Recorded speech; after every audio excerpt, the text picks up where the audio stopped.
All right, next up on our list is the product checklist. So this is kind of just some stuff you want to pay attention to around how your product's positioned on your website. I'll run through these. Products should be a want. We talked about need and desire elsewhere. We're just promoting that people should want to buy this, even if the price seems high. There's got to be a differentiation there. Should be compared to similar products that you sell. Should be connected to other products that you sell. You should show a relationship between them, how they interact with each other, etc. Address audience and seasonality. Change your artwork. If you're selling swim trunks again and it's the middle of winter, show people in a hot tub, don't show people in a pool. Simple things like that. State of life expectancy. What do you stand by? Is it a lifetime warranty? Is it good for X amount of washes? Like, how long should something last? What's the planned out obsolescence for it? Go into life expectancy, tell people what they should do. With life expectancy, it's perceived value based on the amount of use that they're going to get out of an item, which is really important. If I buy something and I use it every single day, multiple times a day, I'm gonna love that thing. So, for instance, my cell phone, I don't mind spending $1,300 on a cell phone because I use it literally every single day. If I use that thing for 2 years, a couple of years, it's pretty much paid for itself at a little over like a buck a day. The usefulness out of a cell phone is tremendous for me, so I don't mind paying for it. Z value is super high up there. Um, Needing one or multiple. There's a lot of people that start with a single unit or then they try to upsell into a bundle, but you need to give a reasoning for a bundle. Grab two for while the other one's dirty. Great, easy line. A bundle's great for when you're working on a couple times a week and you need to swap some stuff out. Like give context. Prerequisites for use. Is there anything else that you need to buy with this product? Is there anything that you recommend with this product? Why do you recommend that? Hobbies associated with it. If you are selling golf stuff, have lifestyle pictures of people playing golf on it. These are kind of the important things that you want to make sure that you're incorporating in so that there's context around who this is for, why it's a good fit. Um, Differentiation with competitors. You can't really directly state this, but you should be integrating this in, whereas our materials are better than other similar materials from other manufacturers because of blah, blah, blah, blah. Should be priced clearly. Don't make people guess on what the price is. Explain what it is. Everlane used to do something back in the day where they used to say this is how much it costs to make, ship, taxes, blah blah blah blah blah. Like, and it worked out. Price transparency is a pretty interesting thing to do. So, product questions: Is the product a want, need, or desire? If it's a need, why yours? If it's a want, what makes people want it? If it's a desire, what would make someone splurge? This is product positioning 101. And there's been a couple really good ads around this. We sell $28 boxer briefs per pair. That's to a lot of people expensive. But when you buy in bulk, you save 20%. Like, and you buy larger packs, like it's all good. And it's something that you wear every single day. Do you need 20 pairs of underwear? It depends. Do you have a washer and dryer in your house? Then maybe not. Maybe you only need seven. Is it easily accessible? Maybe you only need three. It just depends, right? So for this, it's if it's a need, why yours is a better alternative to be a want? What makes people want it? What makes it stand out as a product? What makes this one better than everyone else's thing out there? Um, if it's a desire, what would make someone splurge? Is there a specific reason that someone would splurge? Normally, you start seeing this when it comes to limited edition items. You can still find stuff on eBay that people are like looking to collect that still sells for way more than it originally sold for. Collector's items tend to work where things that hold value. Most luxury items tend to hold value more because of their limited quantities. How is this product compared to other existing products? How does the product address competition? How does the product fit in with other products that aren't in direct competition? How does this product relate to replacement products? This is back to the persona stuff. We're going to acknowledge that every product has a competitor. Even if you make some innovative, I don't know, mop, there's always soap and a scrub brush, right? Like there's always something that's a competitor.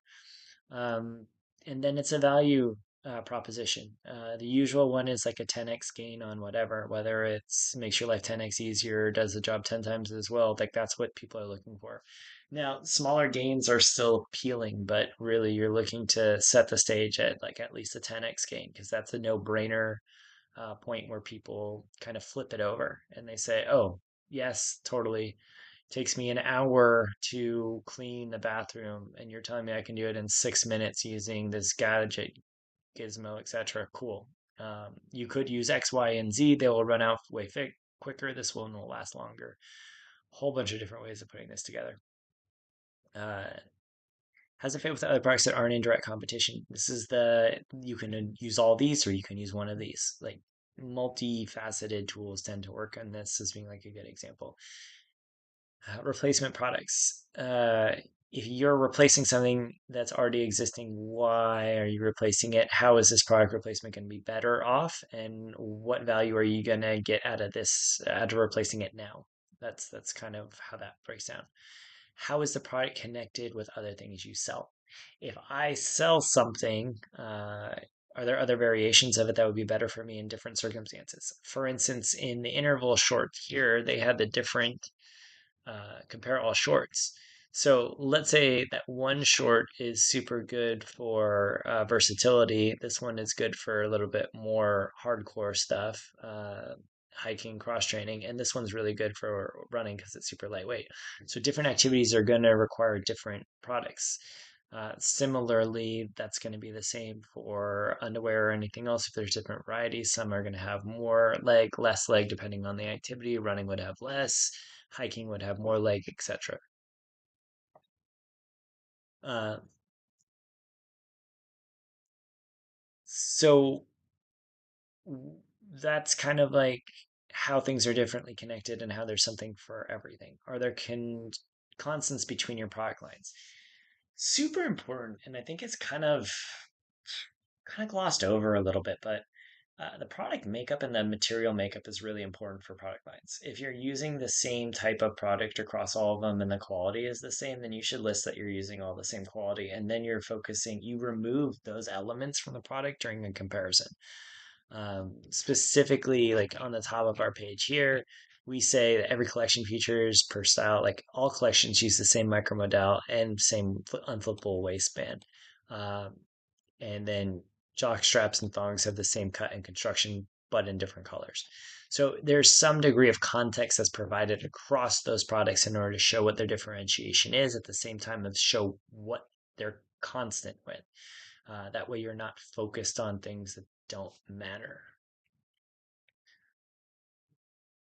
How's the product connected? Oh, we just did that. I'm sorry.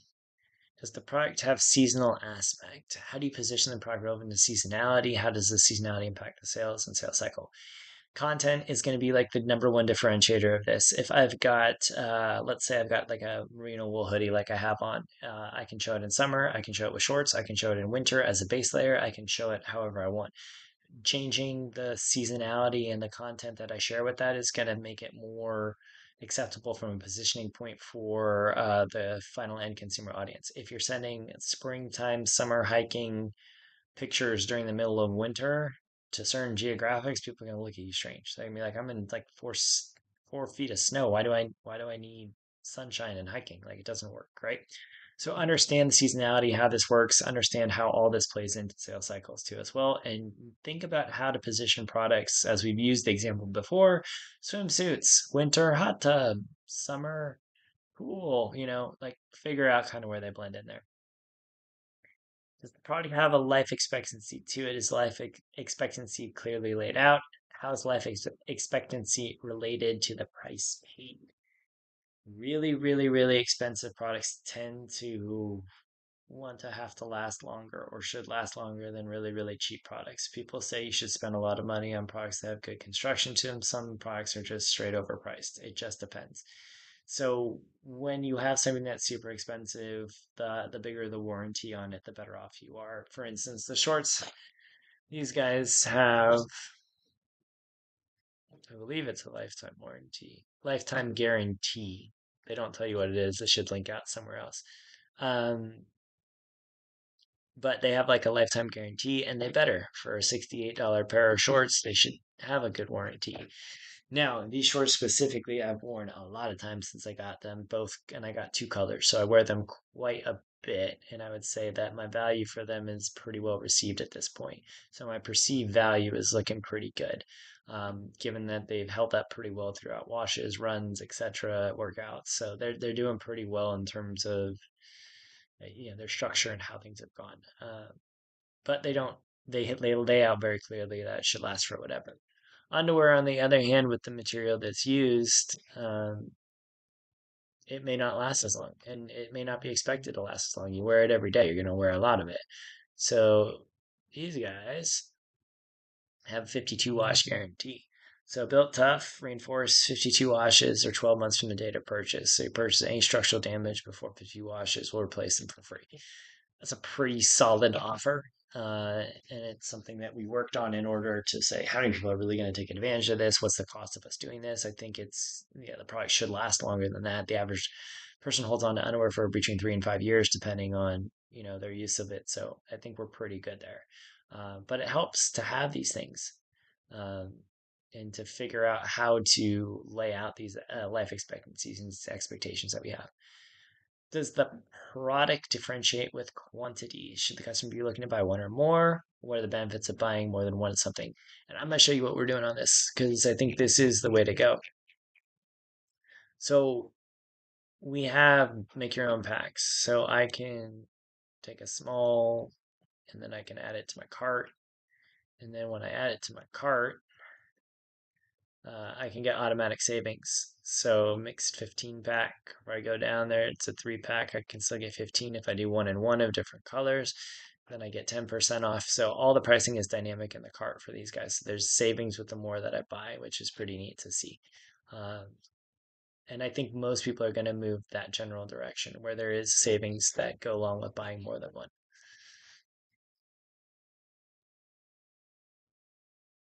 Does the product require other things to work with it? Uh, this is a little bit more rare, but sometimes you'll buy something that requires a special insert or something else like that to work with it. Benefits of, how does the product interact with other items? If you're doing an add-on for something, you can show how it works with something else. So, for instance, if I'm selling barbecue grill equipment or something like that, or an extension for an existing product or something like that, I need to show how it works on that. If you have a golf training aid that you're putting on a golf club, show it on a golf club, that sort of stuff. Does the product relate to any hobbies? How is the product positioned with those hobbies? Is the narrative clear with how the product is positioned within those hobbies? Uh, 10,000 cc doing it with the running and the interval training and the hit, like that's a good example of showing how different products work with different stuff. Does the pro and they have the field tested part. That's pretty cool to see where they show people using it in different ways. Is the narrative clear? Yeah, it is pretty clear. Does the product show clear differentiation within the market? How is this differentiation displayed? How is it present? What about the differentiation can be obvious? Is differentiation something the market cares about? Okay, this last one is really, really interesting, which is the differentiation something that the market cares about? Sometimes people like to differentiate their products on stuff that isn't actually a differentiated factor. Uh, 10 years ago, 12 years ago, there was a company called Beta Brand in San Francisco that had dress pants, sweatpants that were all the rage, that were a polyester dress pant that were stretchy and felt more like sweatpants. And they took off and were one of the best sellers for Beta Brand for their men's line. Beta Brand since has closed the men's line. But when those came out, I was fortunate enough to actually meet the designer who was in charge of that product launch, and she had to lobby really hard on getting them made, and they ended up becoming a bestseller as a result. There's a dress pant, yoga pant that existed for women, I believe still does, as Beta Brand as well. And this was kind of like the first foray into active wear and dress casual, but it was a pant that looked good enough that I could wear it playing golf, but felt like a sweatpant, which was really pretty cool. Um, and it was a differentiation that, back then it made sense. But today, if you gave me four-way stretch, I'd be like, which every pant's four-way stretch now. Even all the jeans have stretch in them now. Like we've changed the mindset on what is a differentiation. So now in the golf space specifically, there's pretty much every single pant comes with some degree of an elastic waist and also some stretch across the entire pant. Um, So it's not something that I think the market cares about now, whereas it used to. Um, so how is the differentiation displayed? How do we show it? What's the visuals that we're using in order to display how it works? How is it present? Like, what's the easiest way to understand how it exists in the broader scope of the market? For instance, with our guys here, I mean, arguably we can do a better job of this, but the type of micromodal that's used is way finer than everything else that's on the market. And these are the normal versions of this, but it is really quite a bit smoother than some of the other stuff that's on the market. So when we look at differentiation, it's around what else is on the market. How do we present this? How do we make this more obvious? So, like the macro lens on that one shows that it's a tighter knit than some of the other things. Is the product priced clearly? How is the product price relevant to similar items? I'm gonna look at this guy again because we've got 48, 48, 48, 48, 48, 48, 48, 48, and then I believe that there were some other publishers that went down in price to 24. So 96 to 24, 96 to 48, 96 to 24, 96 to 24. So they're using the same material, it's just looking like a different style, and that's how they've decided that they're going to do the pricing. Unless there's features and there's other things that differentiate between them, how does this factor in? Is it a color related thing? Amazon is notorious for doing this where certain colors will cost more money because they know they can squeeze more money out of you. I don't like it. I know that it exists in terms of kind of gamified pricing to do all that, but I believe that your product should be priced relevant to other similar items. And there should be some consistency across all the items to understand what pricing looks like. I think that obscure pricing is usually ignored by a lot of consumers, but it breeds inconsistency across things. I think that things should be as straightforward and easy for consumers as possible on that regard. And pricing is something you have complete control over at any given time, too. So I think that's really, really something interesting to look at where you have full control over whether or not something is priced clearly and how relevant it is to other similar items.